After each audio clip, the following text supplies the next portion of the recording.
Have you ever heard of Pennsylvania State University?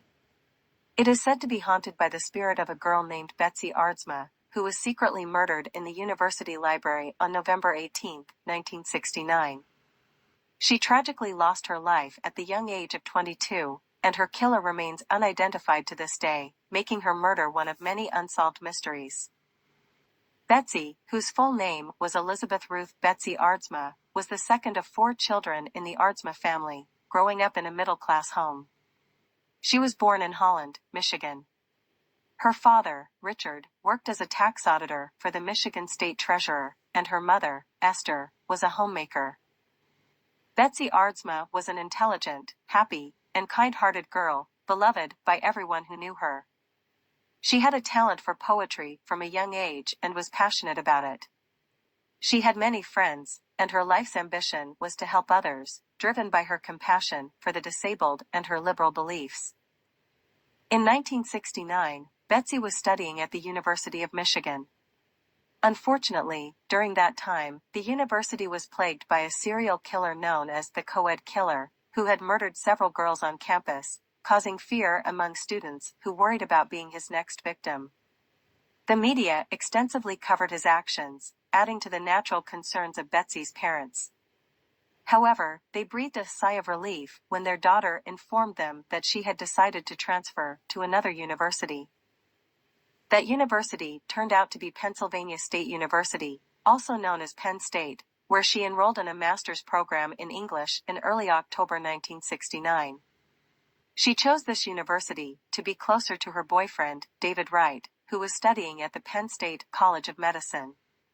She frequently visited him on weekends, traveling by bus. The Aardsma family was delighted, believing that their daughter would be safer away from the danger posed by the serial killer. She lived on campus in Atherton Hall, sharing a room with Sharon Brandt, who described Betsy as someone who rarely participated in extracurricular activities, spending most of her free time studying and traveling to see Wright on weekends.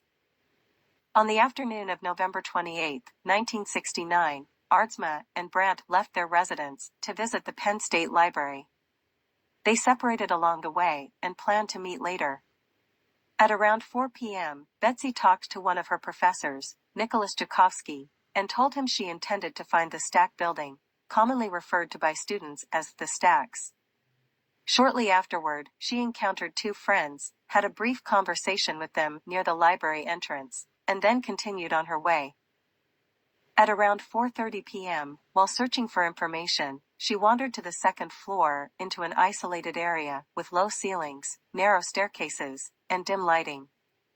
Betsy was last potentially seen there a few minutes after 4:30 p.m. by Dean Braungard, an assistant supervisor, who noticed a girl in a red dress standing alone in the passageway. While searching through the long rows of books between shelves 50 and 51, she was suddenly attacked by someone. A stranger brutally stabbed her deep in the chest with a knife. The girl collapsed to the floor, knocking over books from the neighboring shelves and falling on her back. 2 students noticed the suspicious person fleeing from the commotion. The man covered his right hand and called for help regarding the girl in need.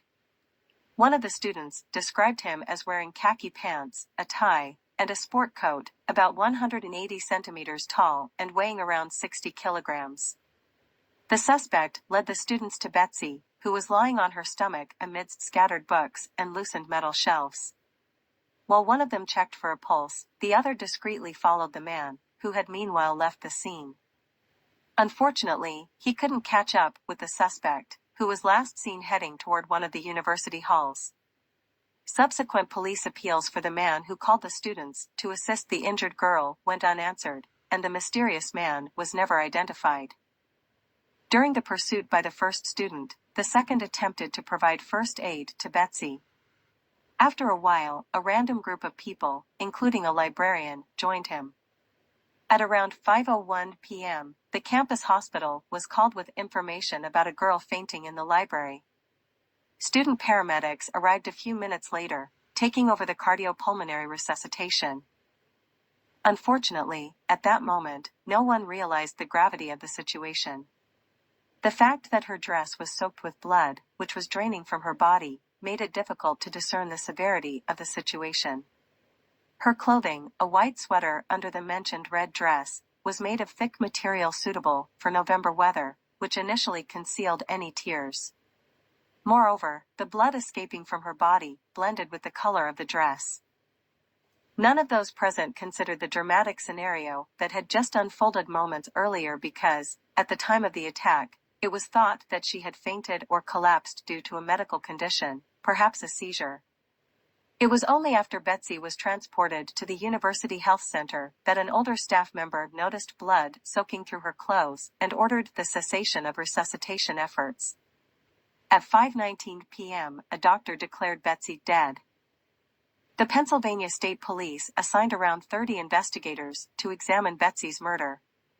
An autopsy was also ordered. Dr. Thomas Magnani performed the autopsy at Bellefonte Hospital.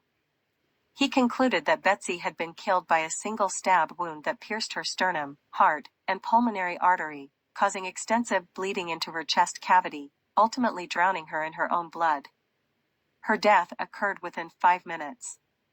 The doctor believed that the killer had intentionally targeted her heart with the stabbing. Unfortunately, by the time the police were informed of the violent incident, the crime scene had already been cleaned up. Library staff, believing that Betsy had fainted or fallen, instructed the janitor to clean up the urine on the floor, fix the shelves, and organize the scattered books. As a result, any physical evidence potentially left by the assailant at the scene had been tampered with or destroyed. Nevertheless, investigators managed to find a series of small fresh blood droplets, matching Betsy's blood type, on the stairs leading to the 3rd floor, suggesting a potential path the killer took when leaving the library. In the weeks following the tragic event, hundreds of students were interviewed, the entire campus was searched for the murder weapon, and a $25,000 reward was offered for information leading to the arrest of the killer. Unfortunately, these efforts yielded no results. On the day of the murder, between 4:30 and 5 p.m., approximately 90 people entered or exited the library, but none of them was considered a real suspect. Additionally, based on the statements of the 2 students who were alerted by the mysterious man about the girl needing help, 2 composite sketches of the suspect were created, but only one was made public. Investigators concluded that the victim most likely knew her killer because the assailant apparently approached her from the front in the narrow aisle, making it impossible for one person to pass another without being in close proximity. Numerous interviews also led investigators to rule out stalking as a motive. There were no prior indications that Betsy would be in the library that day, which would have been necessary for planning a meeting or murder. Betsy's boyfriend, David, was also excluded as a suspect because in her diary and numerous letters written to him, she never mentioned any reluctance toward a relationship, interest in another man, or being threatened during her 8 weeks at Penn State. Another theory considered by investigators was that Betsy might have been murdered by a rejected admirer, witnessed a drug deal, leading to her death to ensure her silence, or had an unpaid drug debt. However, Betsy's friends vehemently denied that she used drugs. Despite the efforts of the Pennsylvania State Police, the Penn State president at the time, and interviews with hundreds of potential witnesses over the years, the case gradually went cold, and the number of assigned investigators dwindled. No one was ever arrested in connection with Betsy's murder. The files related to the girl's murder remain sealed in accordance with state law regarding open records. However, the police continue to actively seek information about the case. Betsy Aardsma was buried on December 3, 1969, and her body, holding a single rose from her boyfriend, was laid to rest in the family plot at Pilgrim Home Cemetery in her hometown of Holland, Michigan. Tragically, her last letter to David arrived at his address one day after her murder. As a result of Betsy's death, the Penn State University Police Department was established in the early 1970s, signifying the need to increase public safety measures on the university campus. 1 year after Betsy's death, in 1970, the serial killer who had terrorized the University of Michigan, John Norman Collins, was apprehended. However, according to police records, he was never at Pennsylvania State University. In 1994, on the 25th anniversary of Betsy's murder, a library employee found a burning candle at the scene of the tragedy, surrounded by original newspaper clippings about the case. Over the years, the crime gained notoriety as an urban legend on the Penn State campus, with many believing that the library is haunted by the spirit of the brutally murdered girl. New students are often told the story of the Stacks girl. Numerous students claim to have sensed a mysterious presence in the library, and objects would frequently move by themselves. Additionally, one student reported feeling an invisible force grabbing her violently and attempting to strangle her. Furthermore, one night in 1995, a library worker who was alone in the Stacks reported seeing the ghost of a woman in a red dress, her face filled with sadness. When shown a photo of Betsy, she nearly lost her sanity, as she recognized her as the mysterious apparition. Unfortunately, both the criminal and paranormal aspects of this case remain unsolved to this day, attracting enthusiasts of both unexplained murders and haunted places and events.